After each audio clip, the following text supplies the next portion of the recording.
belt on. Hi everyone, so I'm Di. No, I'm kidding. So I'm Ben, I'm from Vodafone obviously. I've moved there relatively recently and have worked at a couple of different startups, software companies and a Crown-owned entity. Di has, and an agency. Di has also got a wealth of experience, so I'll let her talk to that. Hi, I'm Di. Hi friends, we're all friends here. I've just recently joined Vodafone about 3 months ago from AUT. Shelley's saying boo. I worked with Shelley at AUT. And I've been using Marketo for probably coming up 4 years now. Yeah, so it's been an awesome journey, and it just still amazes me how much you can use it, but still constantly be picking stuff up that you've never even knew existed or that you could do. And so what we've tried to do today is, it's a little bit contrary to what was on the landing page that you guys signed up for that said we're talking about our journey. It's not a journey as such, a little bit of slight false advertising there, but what we're going to do is, hi Andy, we're going to talk through a few sort of tips and tricks. So we're trying to make this something that you could learn from and then go away and actually use some of these things in your everyday work, because there's things in here that I didn't even know existed until 2 or 3 years into the journey. So it's quite a cool little way to pick up some new tricks. And some of you may go no duh because you would have spotted it, but yeah, so we hope just hold that in. Don't get difficult. Yes. Anyway, so to get started, you be on the clicker. oh yeah, sorry. So Di has included some fancy Cathies. No, it's not a Marketo presentation without Cathies, right, Grace? No, it's not. Grace leads the charge on that. Cool. So yes, this is a few tips and tricks. We've got 11 in total, so we're just going to split them up between us and just run you through a few of them. I can take that over if you like for this. Yeah, apparently I can't work technology. I probably can't either, but we'll see. No? Oh, there we go. Cool. Okay, so this is one that we have had requests from at Vodafone, and I have had it in the past. So how do you actually set up a notification that says my email campaign has been deployed? So if you're sending out an email to your customers, how do you actually notify people internally that this has actually gone out? So it was a bit of a mind bender, and there was a bit of kind of research and asking questions in the community to figure out how to do this. But what we discovered was there is a way. It's not without its kind of little dangers here and there, but we'll talk through those. So first up, in order to do this, you need to have a dummy lead in your instance. So for us, that was a Marketo admin at Vodafone.com. We loaded it up into the instance. We've got a static list. We need one alert and obviously a smart campaign, which is your send email campaign. Right, so once you've created this lead inside your instance, what you need to do is add it to a static list. So for us, that static list was quite clearly named. It was called campaign deployment, and it's the only lead that sits in that list, which is in the database. And what we've also created is an alert. So this alert is really, really standard. So you're not having to create alerts for every single campaign that you're doing. It's just a single global alert that sits inside your lead database, your design studio. And it's populated with tokens from the actual program. So you've got the name of the program as a token. You've also got a description in your smart campaign. And again, I'll step you through this after, so it all makes a bit more sense. I'm going to get the hang of this at some point. Here we go. So making it work. The key thing for this, in order for it to be actually useful for your internal staff members who have requested a deployment alert, you've got to populate a campaign description inside the smart campaign that you're sending the email from. So something that's quite user-friendly that says email out to customers to tell them of a price increase, or something really plain English. Come on. And inside the send campaign, you've got your flow steps, and you've also got your smart list. So in your smart list, you've got your audience, and you've also got your static list, member of static list, which is that one lead that we have created. And then in the flow of the campaign, after you've sent your email and you've done your status changes or whatever you need to do, you've actually got a send alert flow step, and this has to be conditional. So it's an add choice condition, and it's conditional to is member of static list campaign deployment. So I'll show you what that looks like eventually. Third time lucky. There we go. So that's our email address. We've added it to a list called confirm deployment, and this is what our alert looks like. So you probably can't quite see it from there, but we've got a pretty obvious from address, which is, for us, it's Vodafone campaign notification. The subject line, campaign deployed, and then insert name of program via a token. And then in the body of the email, we've got a description of the campaign, which is what we populate inside the send campaign, and sent from, so you've also got your campaign name in there. And so that's a global thing that gets populated automatically, so you don't have to touch it. It just happens. And in your campaign description, this is what I was referring to. You just need to populate it in some plain English, send an email to ex-customers to advise that they have a credit in their account. This is obviously an example that I've taken from our instance. And add dummy lead to campaign. So we've obviously got our audience here, which is our actual audience of people who are going to receive the email. And then here we've got member of list is confirmed deployment, of which we have one person. This is going to drive me crazy. And our conditional flow step, which is the bit that I mentioned before, is really, really critical. We've got a send email and then a send alert. And the choice is if they are a member of your deployment list, then send your alert to these people. So that could be people internally. They don't have to exist in Marketo for that. You just pop their email address in and away you go. So why a conditional flow step? So this is supposed to be a bit interactive. So pop quiz, why would you not? Beat me to it. Why would you not want to just do straight off without that flow step? Anyone? Any thoughts? No. Okay, I'll tell you, it's pretty hideous. Josh, you sure? Josh still catching up. Yeah. Cool. So it's actually pretty important, and I'll show you why. Come on, clicker.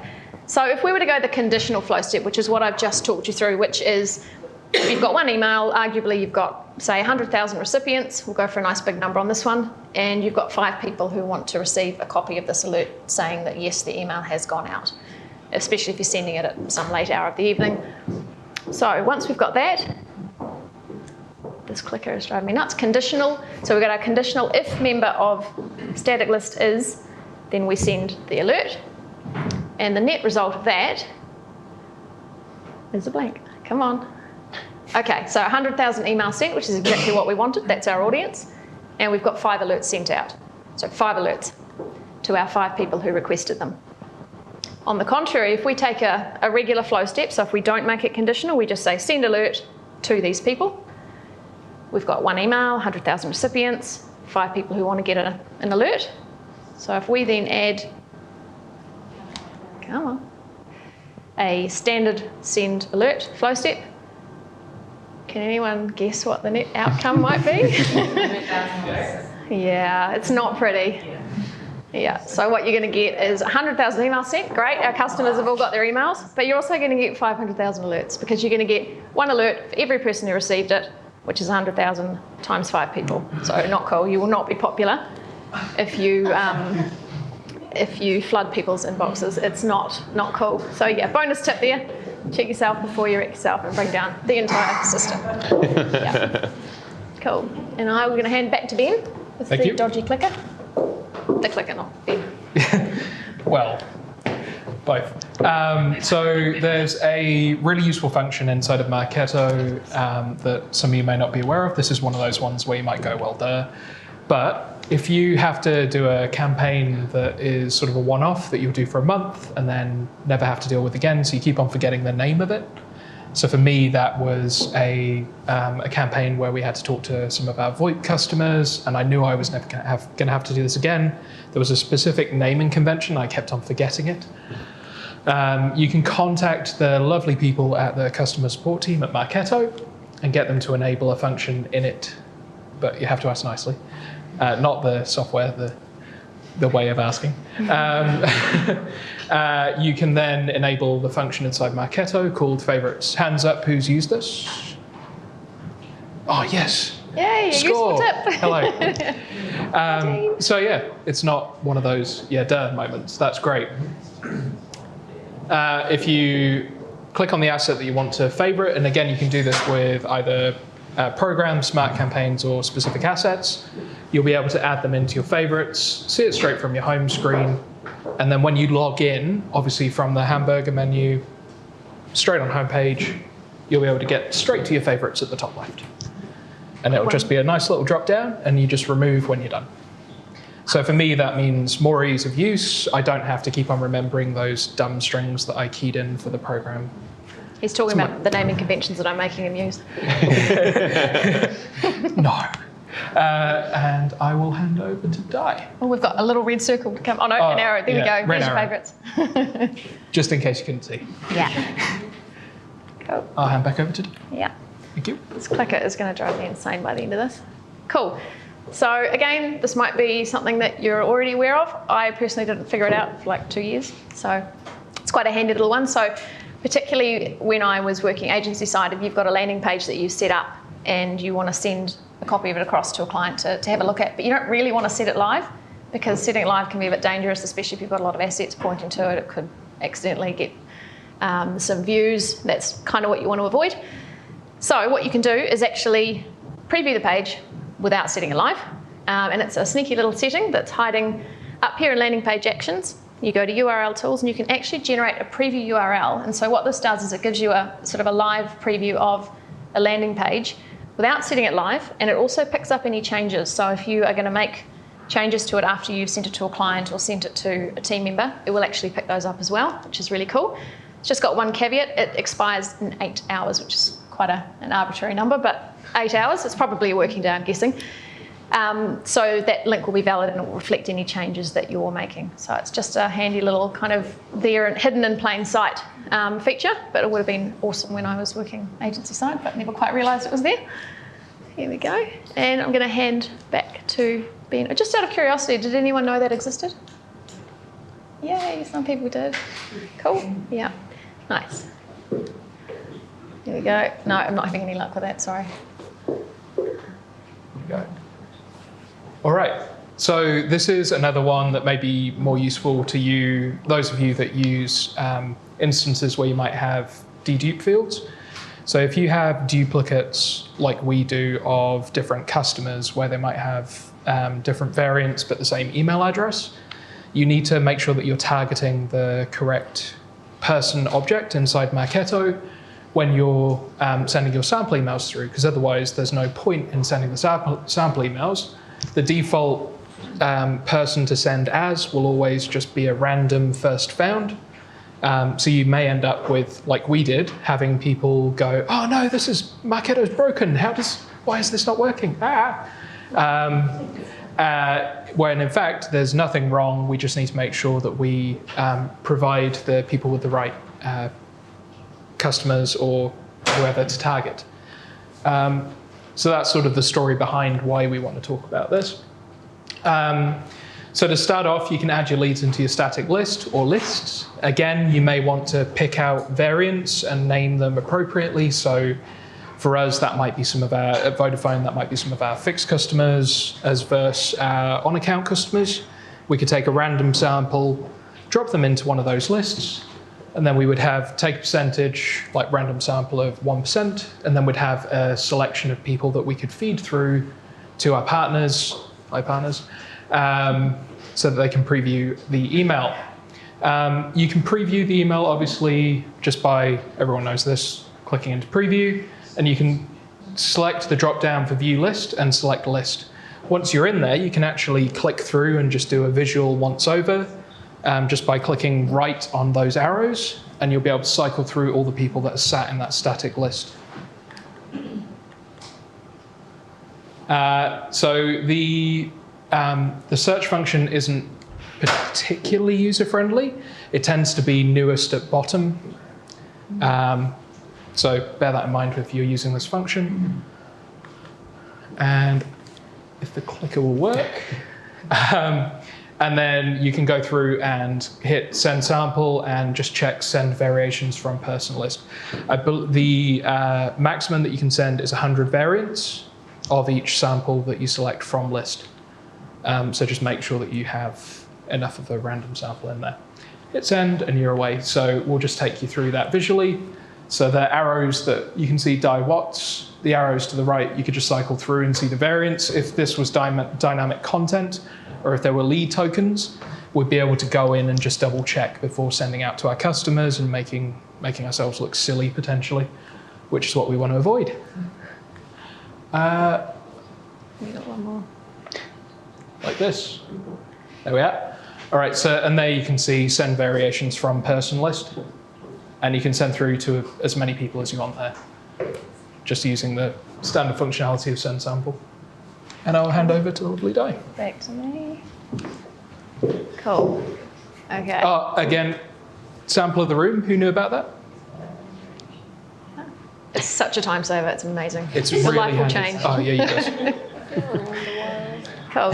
So this is another one again. Possibly you'll know about this already, but it's really handy. I guess for me, this became very, very handy when I was working in a previous role, and we had upwards of 100 emails in our instance. And if there was a change to the template, which happened outside one of the modules, so it was actually in the base of the template. So for example, you're looking at your copyright year. If you haven't got that updating dynamically, what would happen is the change would get made at a template level, and it would push everything back into draft again. And then you've got to go through your instance, you've got to find the unapproved emails, you've got to reapprove them, you've got to go through one by one.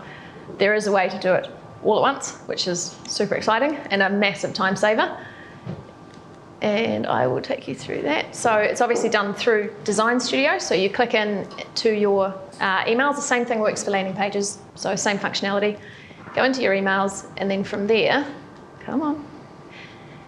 There's actually it'll list every single email, for example. If we're looking at emails, it'll list every email in your entire instance. It just, if you've got hundreds of them, it will show them all. So what I found is the easiest way to kind of group them all together is to sort by the approved column. There's actually an approved column that shows up as a little yellow exclamation mark if the email is approved in draft. So you can actually sort by that, sort descending. They'll mostly group them together with the odd exception.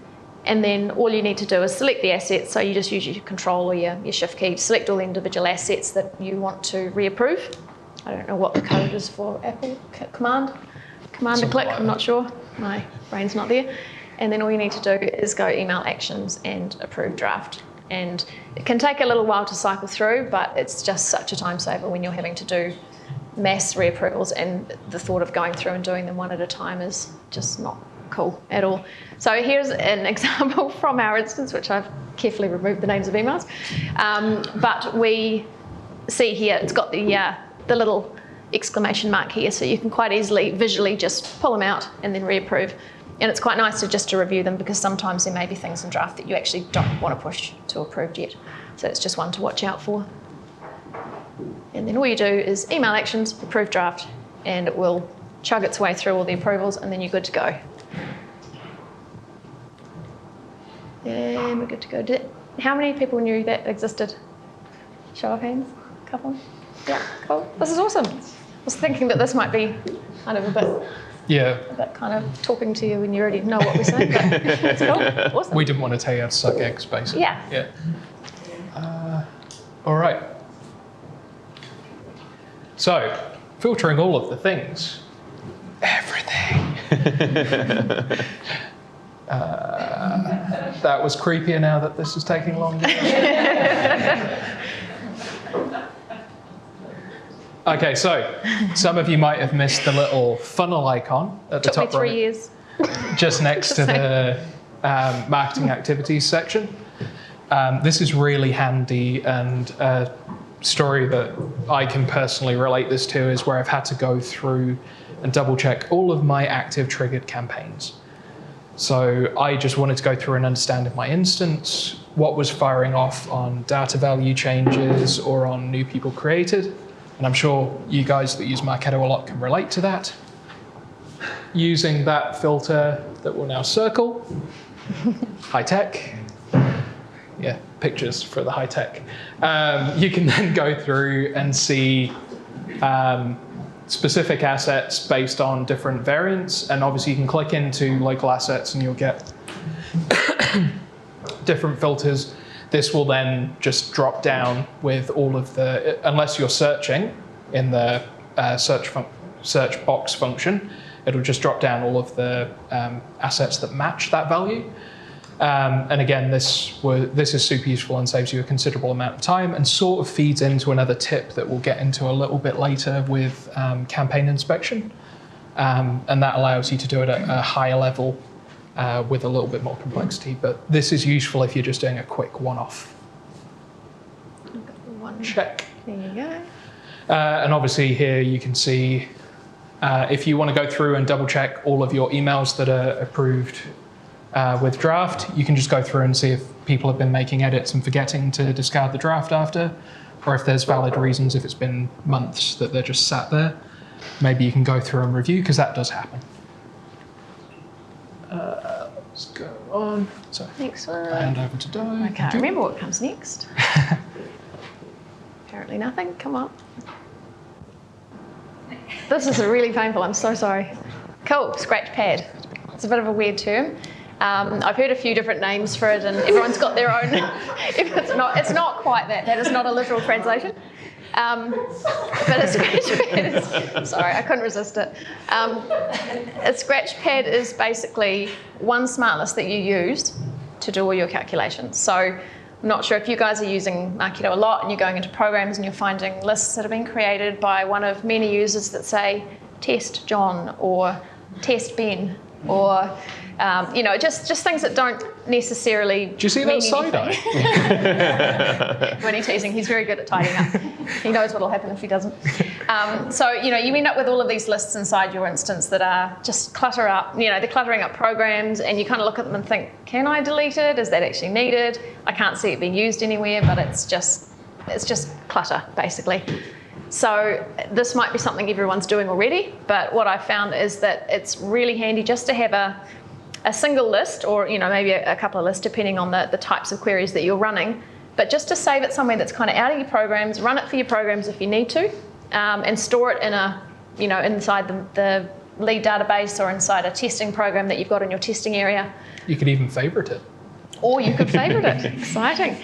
Because the golden rule is if you don't actually need it in a program, it probably shouldn't be there. Well, it shouldn't be there. So you need to pull it out of there. And so what you would do is just create a new query each time, but just keep using the same list. Because the general thinking is if it's something you do need to keep, then maybe it should be in the program. If not, stop creating all of these individual lists and just keep it as one. And it keeps everything nice and tidy and stops people like me from telling you off for not cleaning up after yourself in Marketo. True story. You're up. Okay. So enabling the campaign inspector. I wanted an inspector gadget, Jiffy, but I left it too late. It's not enabled by default. Most of you will know the treasure chest area of Marketo that you can get into via admin. You obviously have to be an admin to be able to enable this. And then once you get into there, you can go straight into marketing activities and then campaign inspector. For those of you that have workspaces enabled, this will be on a workspace basis. So who has workspaces enabled? Hands up. Yeah, not many, but yeah. So just go into your default and it'll work fine.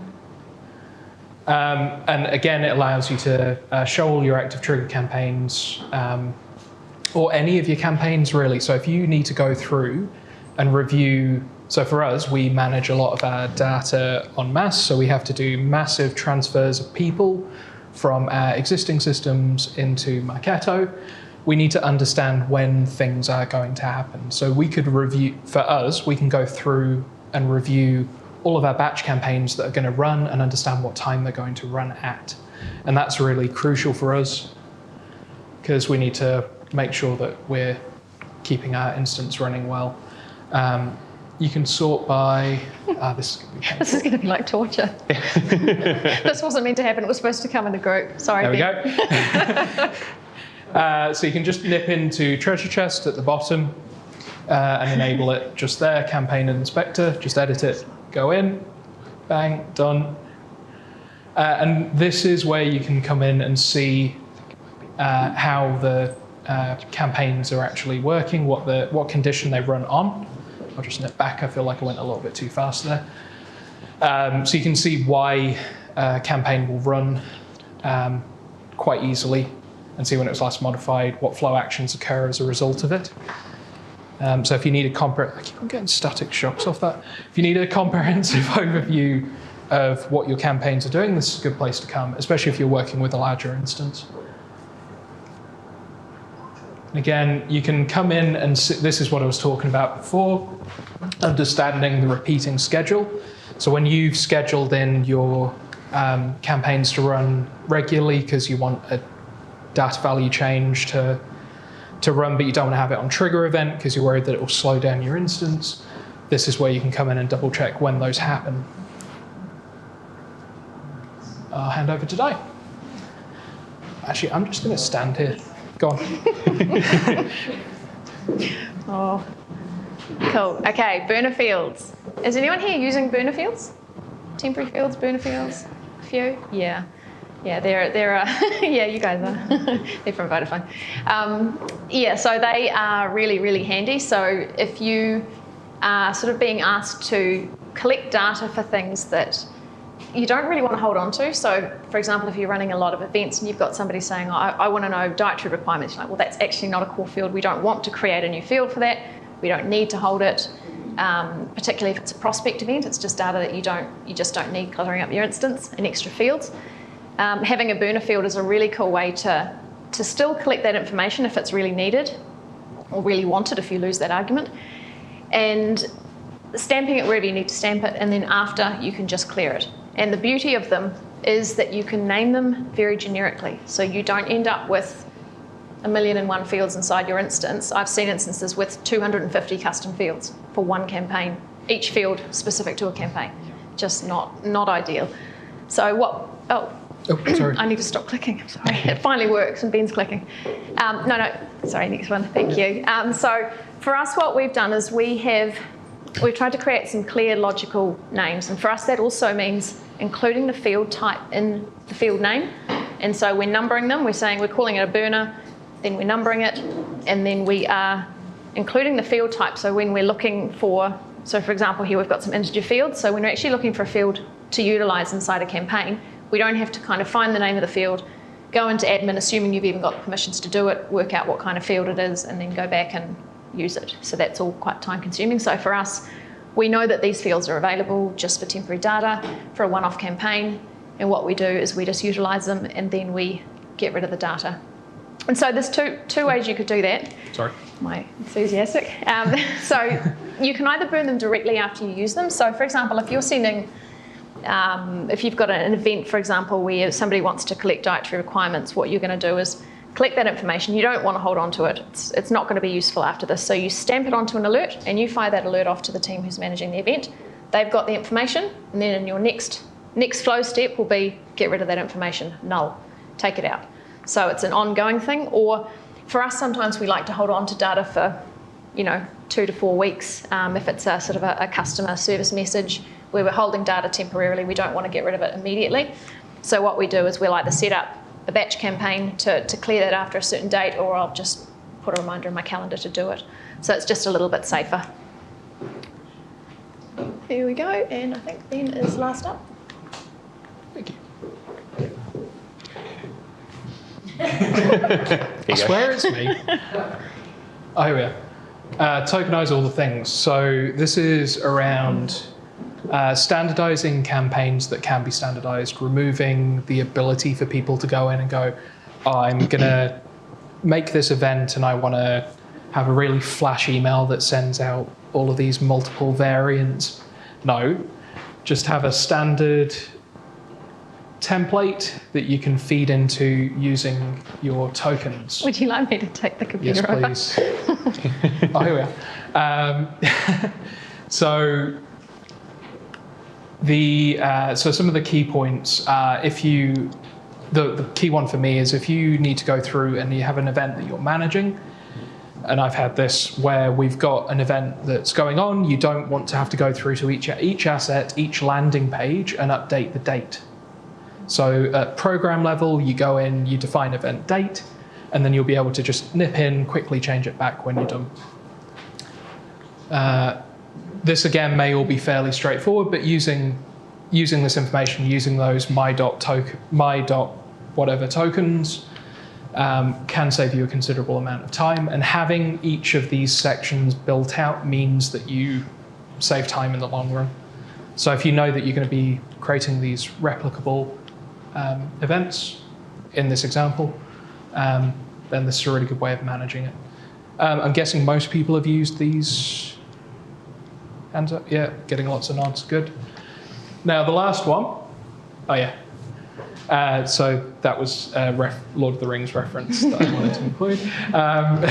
So one date to rule them all basically was going to be the little punchline. You're welcome. Smart list reporting. Enjoy the jiffy. So making your own columns and reports to drill down. Next, please. So for us, the story behind this is we have quite an active campaign that's always going to run for us, which is our customers who are running out of contract. So it's not like for Vodafone as a company, we're ever going to not want to talk to those people when it's approaching that date. So one of the things that I was asked to provide is detail on how effective our program has been for targeting our high, medium, and low priority contacts. All of the customers are obviously high priority, but from the perspective of risk, that's what we mean by priority. So if you could click into the next one, please. So it's as simple as setting up a smart list inside database that corresponds with the information that you would like to show in the report itself. So I'm sure a lot of you have seen the standard Marketo reports and have gone, oh, actually, I want to show the sales manager or whoever more information on who we're actually being effective with. This is a way of doing that so that we can feed in low, medium, and high risk people. And then if you could click through, feed it into the report. So a lot of you will sort of be relatively familiar with that output and the grouping. And this is a way that we've managed to give read-only access to a lot of the people inside our business, that they can come through and see this report without having to ask for some complex Tableau reporting or even extracting, doing analysis on data outside. We have all the information inside Marketo. Let's make people want to go into Marketo and see this data, because the more engagement we can get across the whole of our business, the better, really, from our perspective. Yep. That's it. That is the end of our tips. So if you want to, yeah. You've got the clicker. It doesn't really work. Yeah. So has anybody got any questions? I don't know how we're doing for time.